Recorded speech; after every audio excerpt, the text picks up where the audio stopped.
Religion, the belief in and worship of a superhuman controlling power, especially a personal god or gods. The concept of religion has been around for millennia and is one of the most important aspects of world culture. With more than 4,200 total religions worldwide and tens of thousands of religious sects, 30,000 of which being sects of Christianity alone, it is safe to say religion is extremely widespread throughout the world.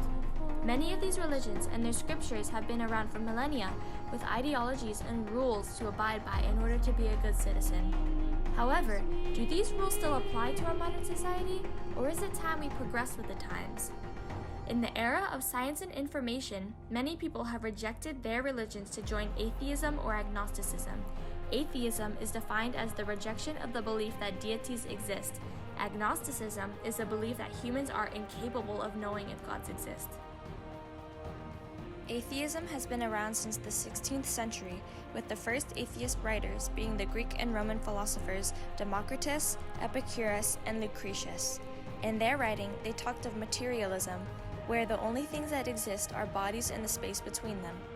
Agnosticism, on the other hand, has been credited as being invented by the Greek philosopher Protagoras, who believed that certain matters are too lofty for human beings to form a valid opinion about. However, agnosticism did not become widespread until the Scottish philosopher David Hume wrote and expanded upon this concept in the 1700s. Over the past couple decades, especially the 2010s, it seems that religion has become slightly less popular. In a Pew Research study conducted between 2007 and 2019, you can see that the percentages of Protestants and Catholics has decreased over the years, while the percentage of agnostics, atheists, and people who are nothing in particular have risen significantly. There has to be a reasoning behind this. I found this Pew Research study fascinating and wanted to test this concept with teenagers to see if they were more or less likely to be religious than older generations. My hypothesis is, if the person is a teenager, they are more likely to be less religious than adults. In order to test this hypothesis, I produced a survey with 11 total questions. It first starts with your age, then asks what religion you identify as. If you choose atheist or agnostic, you get asked if your parents know that you are agnostic or atheist, and asks if they agree with the fact you identify that way. The reason why I put this is because I feel there is a disconnect between kids and parents when it comes to religion. The interviewees expressed the same sentiment as well. Maybe the parents don't fully understand what it means to be agnostic or atheist, or the teens never fully explained how they felt, but that's just speculation. The next question asks if you were born into this religion. If you choose no, it would ask from which religion you switched. The next has varying statements from not religious at all to extremely religious, and asks which you most closely align with. The next asks if you are more, less, or just as religious as your parents, and then if religion is a priority in your life. The last two ask if you've read your religion's sacred texts, and then if you believe 100% of what the text says, or if you believe some passages were exaggerated or lost in translation. I made two separate but identical surveys. One I sent to people ages 14 through 18, and the second to people ages 40 and above. In total, I received 72 entries, 36 from each. Keep in mind, this is a smaller sample set and accounts for people in and around the Los Angeles area. If I were to survey people in smaller, more rural cities like Jackson, Mississippi, or Montgomery, Alabama, I would have much different results than what I received. So, on to the survey results. All teenagers I received responses from were between the ages of 14 and 18, and the majority of responses I received from adults were between the ages of 40 and 59, with 22.2% being 60 and above. When asked what religion they believe in, the majority of adults said they were Christians. 19.4% were Jewish, 1 was Muslim, 1 was of the Baha'i faith, and 1 was a Jehovah's Witness. No adult identified as being agnostic or atheist. When this same question was asked to teenagers, an overwhelming 44.4% were agnostic and atheist. 47.2% were Christian, one was Hindu, one was Buddhist, and one was Satanist. Now, of the 44.4% of agnostic and atheists, the majority of their parents do know that they believe in agnosticism or atheism, and majority of their parents accept it, which is great. As I predicted, some parents did not accept that fact, which is sad, but there is always room for improvement. Of the teenagers, 63.9% were born into their religion, with 36.1% switching religions. Of the 36.1% who did switch, it is interesting to note that all but one switched from Christianity. Of the adults, only one person switched religions, and that was from Christianity as well. The reason why so many switched from Christianity is unclear, but it is a very surprising finding. With the next question, the majority of teenagers said they were either questioning or did not believe at all, with a little under half being somewhat to very religious. With adults, only 8.3% said they were questioning, with the rest being somewhat to very religious. For the next question, over half of teenagers said they were less religious than their parents. For adults, 50% said they were about as religious as their parents. In both cases, though, we can see that there are large percentages of people who are becoming less religious in general. The next question further strengthens that idea. Of the teenagers, a whopping 80.6% said religion is not a priority in their life, while just over half of adults said religion is a priority in their lives. Even though this sample set is small, you can see that the popularity of religion is declining, backing up the Pew Research study. For the next question, 52.8% of teens said they have somewhat read their religion's sacred text, discounting the ones who are agnostic or atheist and don't have a sacred text. For adults, 50% also said they have somewhat read their text, but more adults said they have read it than teens. With the last question, the majority of teens said they believe certain parts of their text were exaggerated or lost in translation, discounting the ones who don't have a sacred text. This was also the same with adults, where 75% said some parts were exaggerated or lost in translation. All in all, this survey was very fascinating and shed some insight into what people think about religion in 2021. I cannot make an accurate conclusion for the whole population based on these results, since the survey was local and small. However, you can see some patterns in the data. Of the people I surveyed, the teenagers were less religious than the adults. 44.4% of the teenagers I surveyed were agnostic or atheist, while none of the adults were. I find that the most fascinating, and it does prove my hypothesis correct. Now, I want to ask the experts on what they have to say about religion and teenagers in the modern age. I decided to virtually interview 4 amazing guests on Christianity, Judaism, Buddhism, and Islam.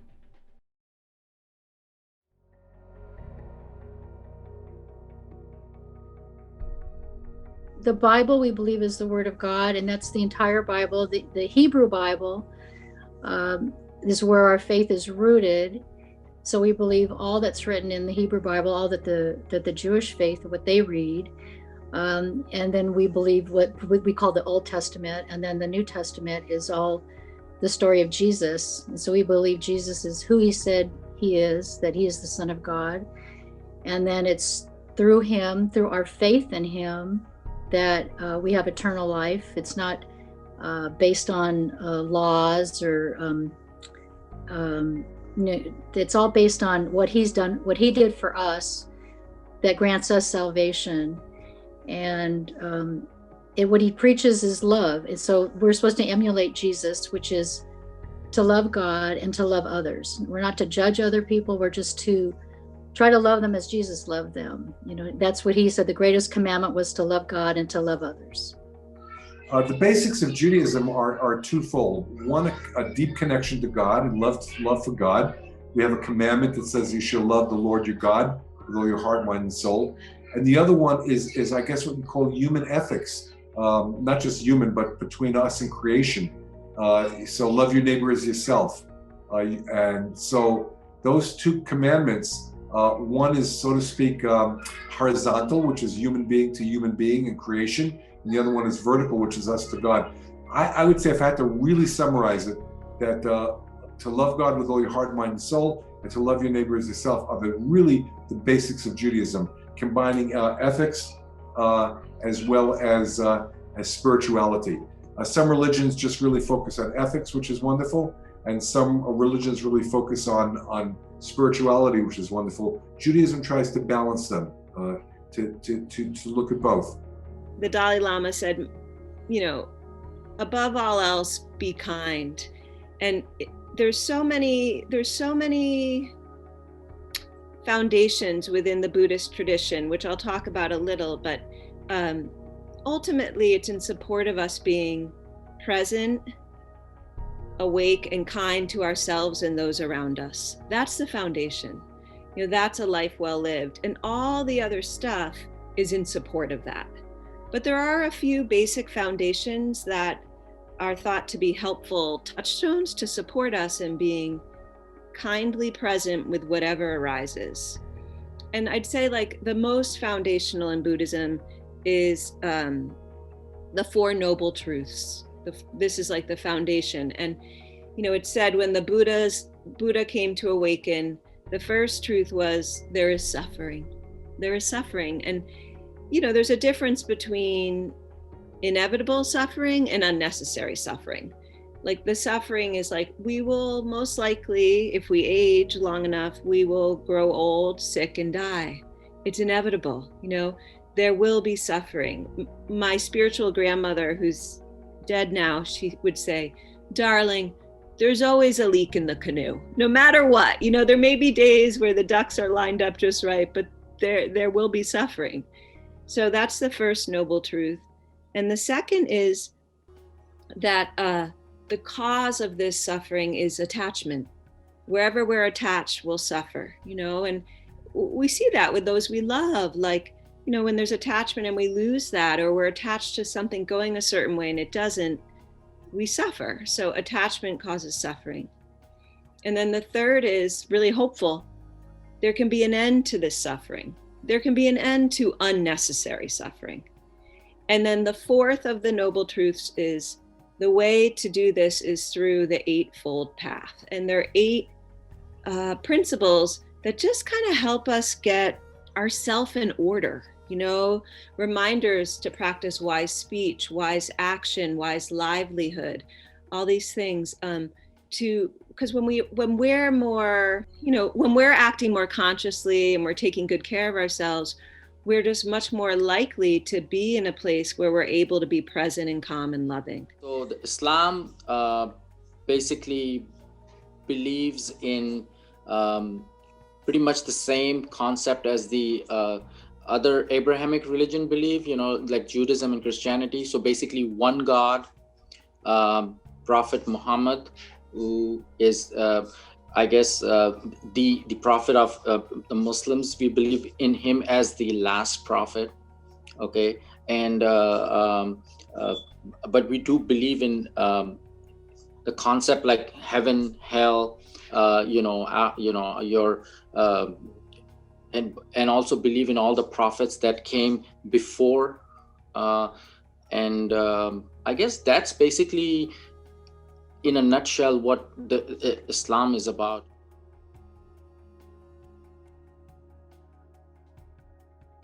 I've had miracles of healing in my life. I've been in some horrific situations, maybe been in emergency rooms with people I love, and people are praying for me, and I can feel the peace, the power of their prayers.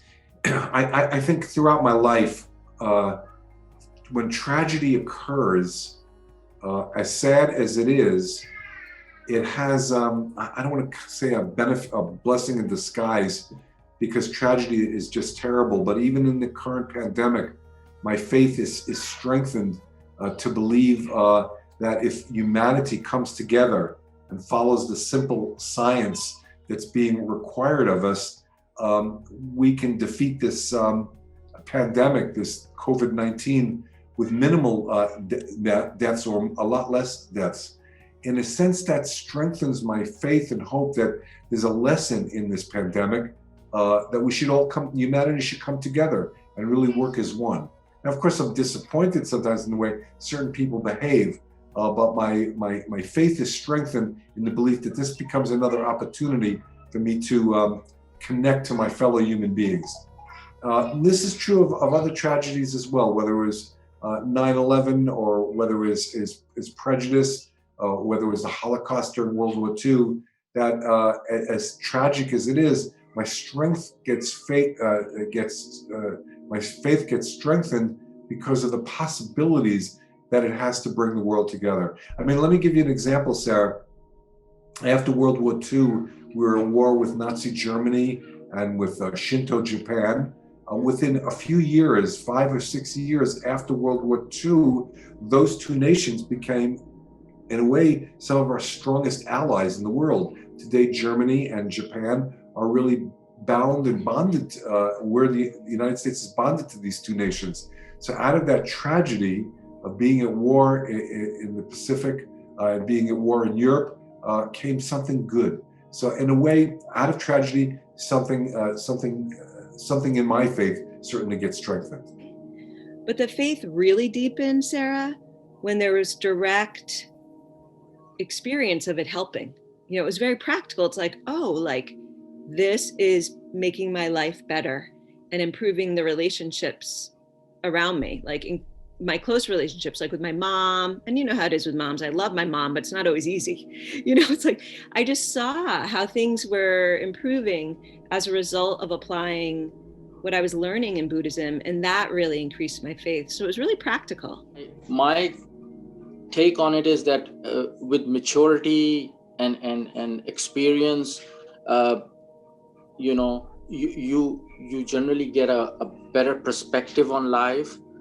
As you grow old, you go through certain experiences, or a combination of them, and that you know makes you change directions. But nothing really stood out, like or then that moment that you just like a miracle or something that you can call. Nothing like that has ever happened. So I can't say a life-changing experience, but just over the years things have happened, and you get experiences.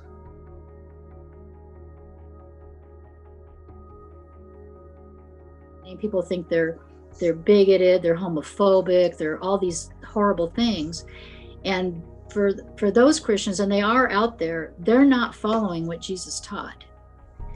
Jesus met with the sinners and the prostitutes and the tax collectors. And the tax collectors were considered some of the worst at the time because they worked for the Romans and they oppressed all the Jewish people. And he said, I didn't come for the healthy, I came for the sick. He's coming to help everybody. It's just not, and he's, like you said, we're to love others the way he loves us, which means with an unconditional love. So depending on which, again, there's so many denominations, which group you get with. Some are, more unforgiving, I'll put it that way. But if with the right, with the right denomination, the right group, they should, if they're teaching for us to emulate who Jesus was, then that means that we judge nobody and you love everyone.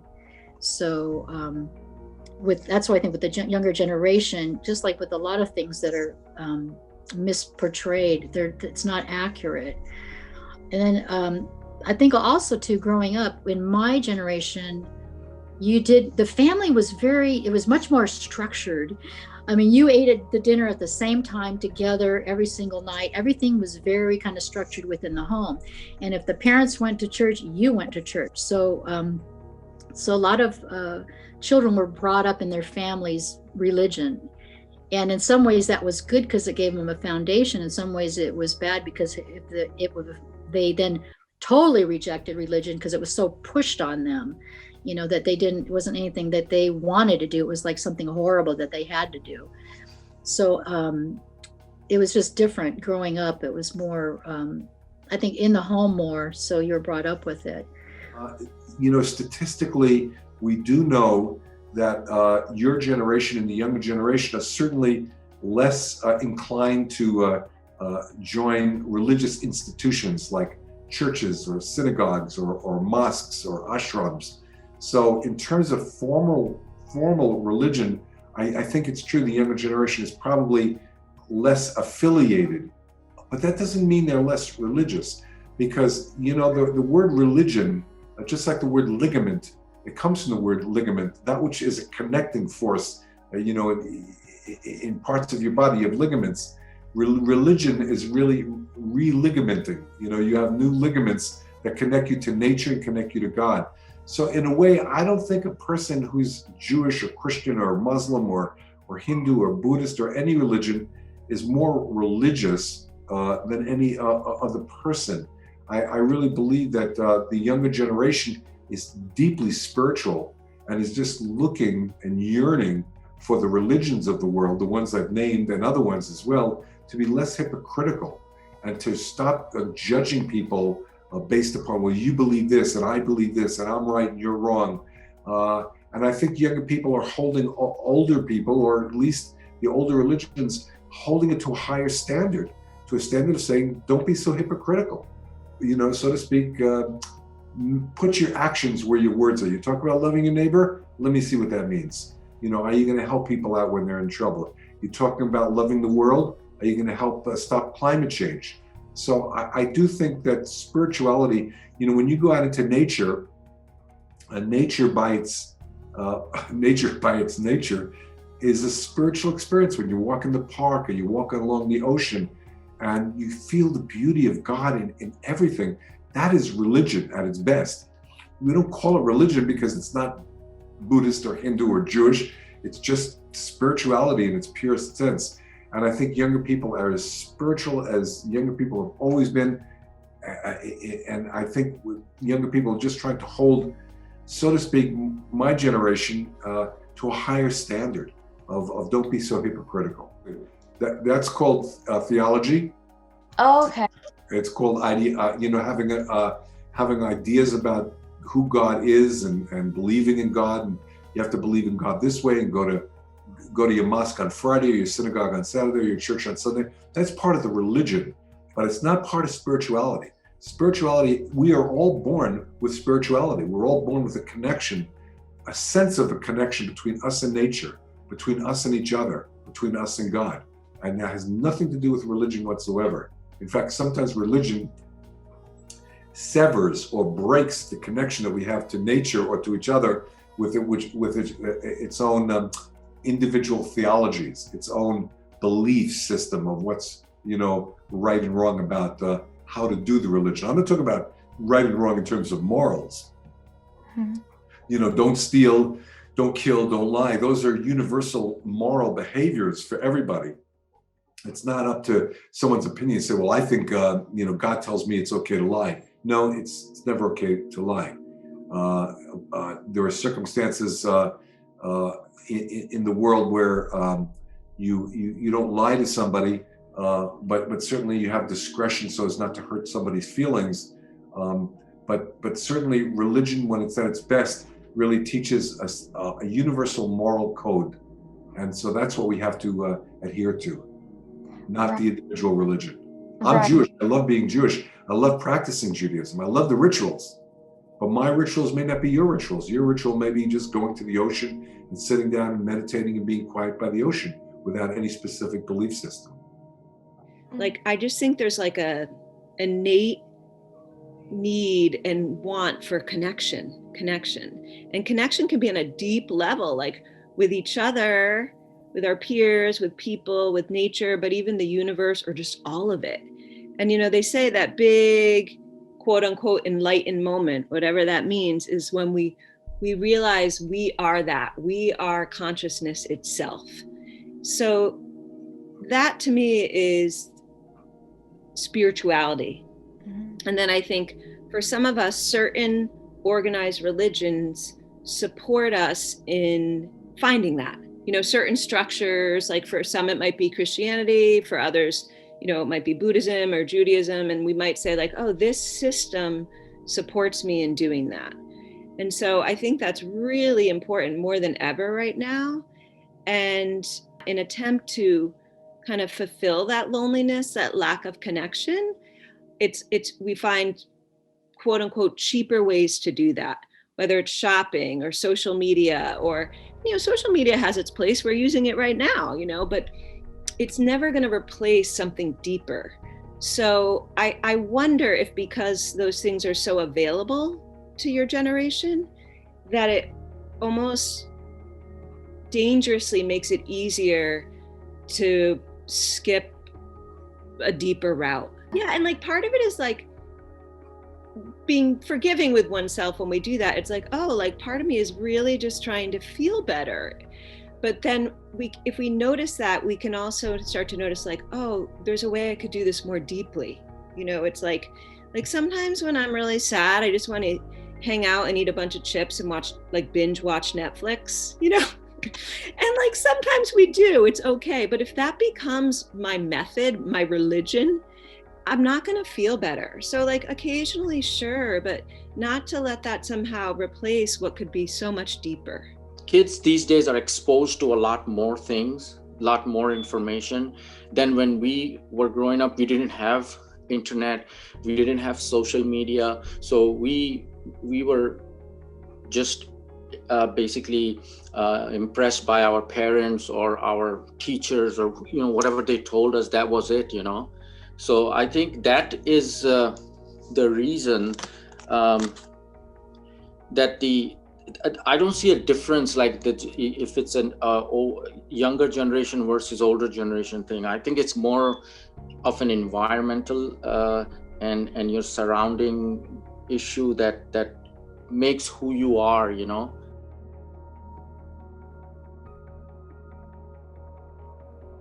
So if they're really seeking if there is a God, or who is God, or is Jesus real, and is he who he said he was, all they have to do is ask.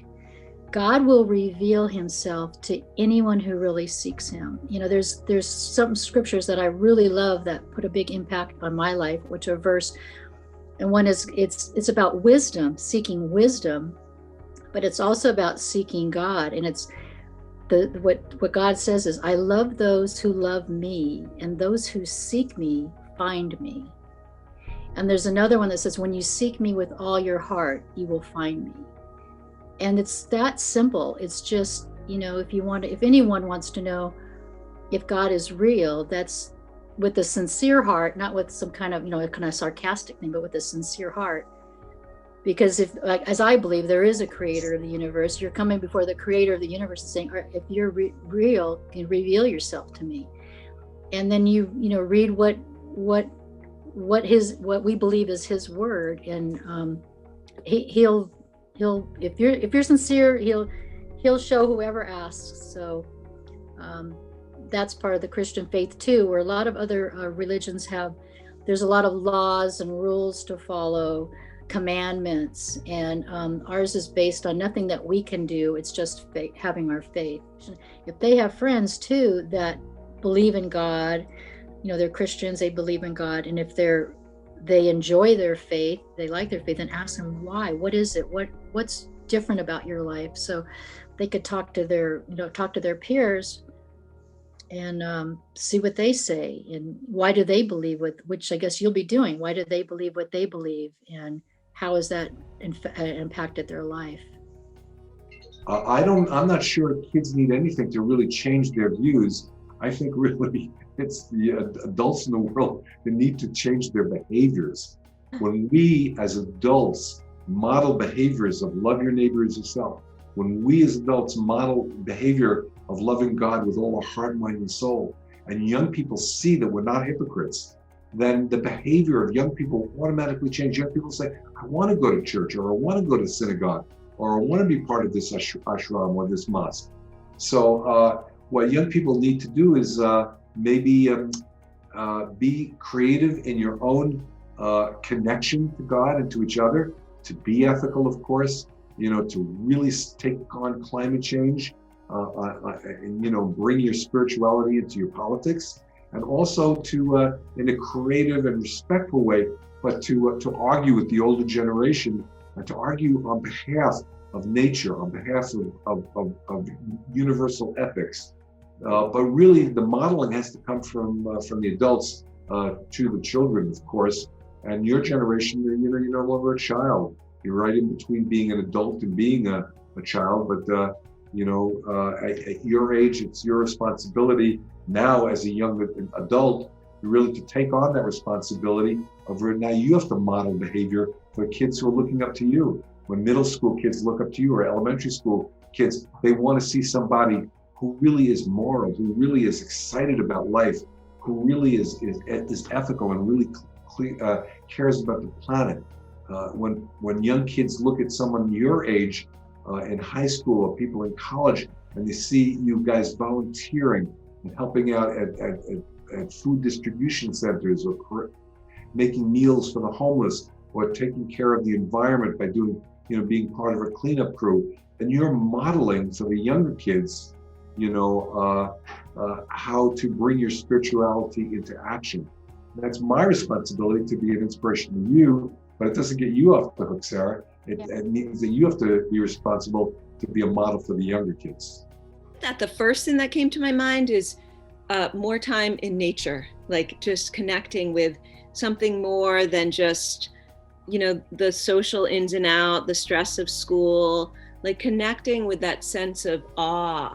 And that's different for each of us. But like for me, it's a joy piece. It's like figuring out what brings us deep joy, authentic joy, not just like a quick fix, And so for me, it's like definitely dancing, music, being in nature, finding balance.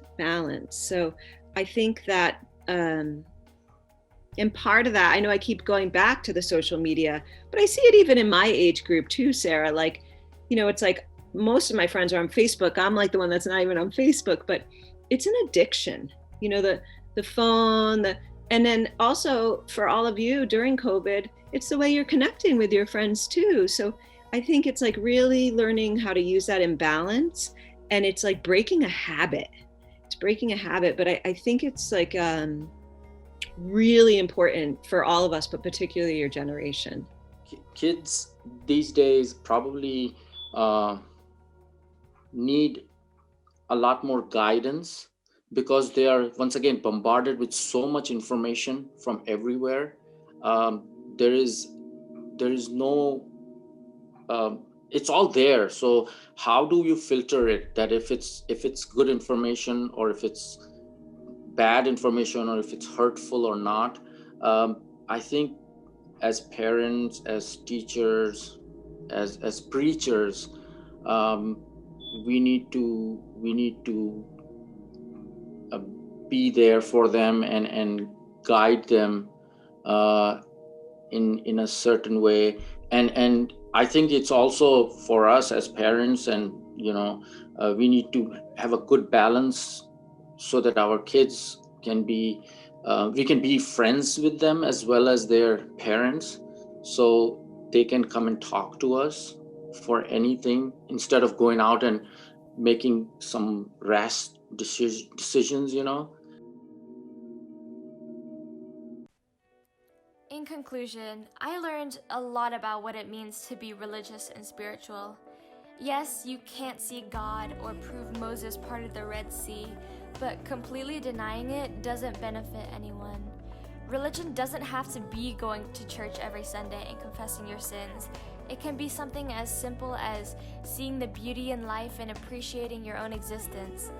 I encourage those who have always had doubts to maybe just take this video in. Take it from me.